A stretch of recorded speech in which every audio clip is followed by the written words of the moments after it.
Welcome to Business Reporter's Industrial Innovations campaign. I'm Rachel Hicks. How do you make your supply chain more resilient? That's a question many boardrooms have been pondering. The reasons are clear: the need to lower risk, the push to meet regulations, and the drive to boost efficiency.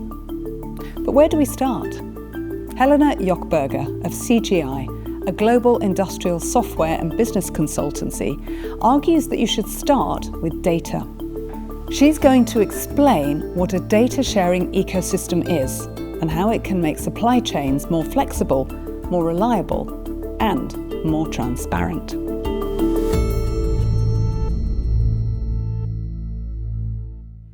Helena, what is a data sharing ecosystem and what are the benefits of it? It's a consortium of interconnected entities. So it's either companies, individuals, governmental bodies that use a shared platform to analyze data, to utilize data, to streamline data, and to generate ultimate value for its participants. Data sharing ecosystems have a number of benefits. So first of all, data transparency. Transparency over supply chains.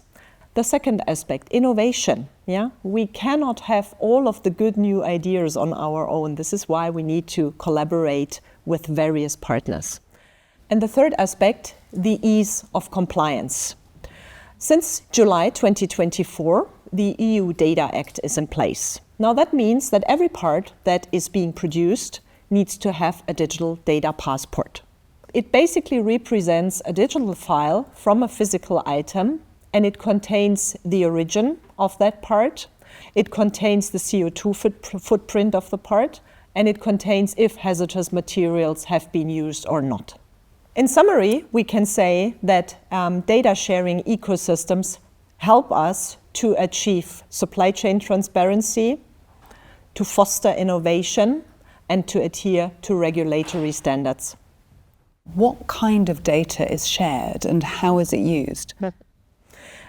I would say, let me cluster three different varieties of data. So first of all, and this is ultimately the most important for us, is the operational data.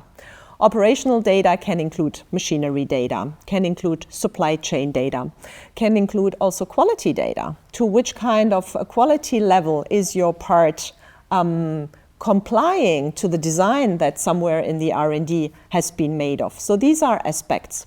You have market data as well. So what are our markets doing? Are they super volatile? How high are the energy costs? How low are the energy costs? What do we do when the energy costs are skyrocketing high? Do we have alternatives to produce our components?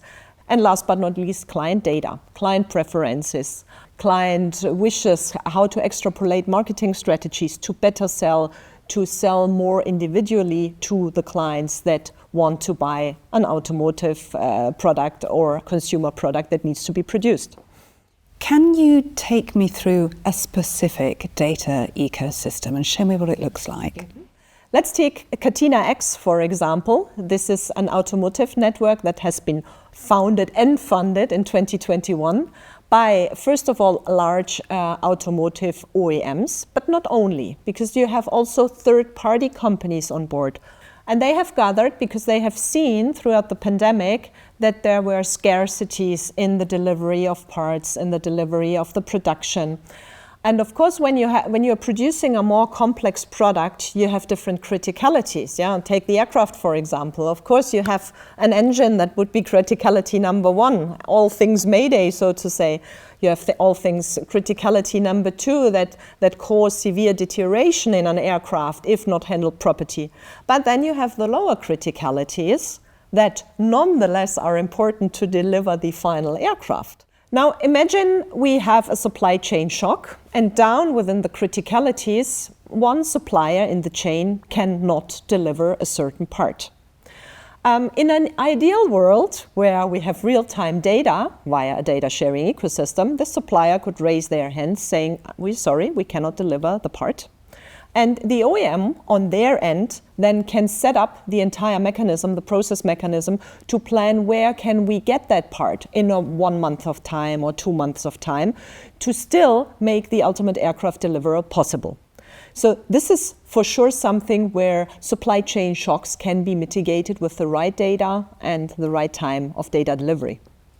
So of course the exchange of data is not a new topic. OEMs in the past used to have that with their suppliers. But what is new right now is that, first of all, it's becoming real-time data, which makes things even faster than before.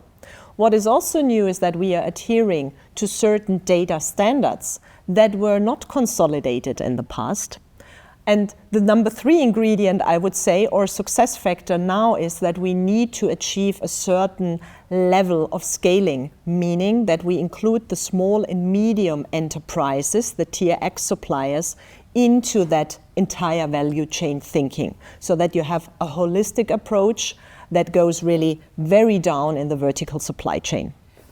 So is a data sharing ecosystem something that a manufacturer can create themselves, or do they need to join an existing one? It depends a little bit what kind of manufacturer you are. So either you're a very large one, an OEM for example, then it might make sense, of course, to build and design your own data sharing ecosystem and to onboard your vertical supply chain. Fair point, you can do that. If you're a supplier, I would suggest this is far more better to join an existing one, because it takes a lot of resources to think about what kind of ecosystem should that be. So it might be better to join an existing one, like, for example, Catena X. So what's CGI's role in ecosystems? So imagine you're a supplier, for example. We can help you with the right data strategy. We can help you with data management aspects, especially when you're a small and a medium-sized enterprise who has not the huge resources to onboard to an existing ecosystem. We can help you in doing so. We can support you with your IT and OT security strategy, for example. We can help you with all things cloud. And last but not least, if you want us to, we even can operate and take over this business process as a kind of an outsourcing option to help you join these kind of ecosystems. This was Helena Jochberger from CGI.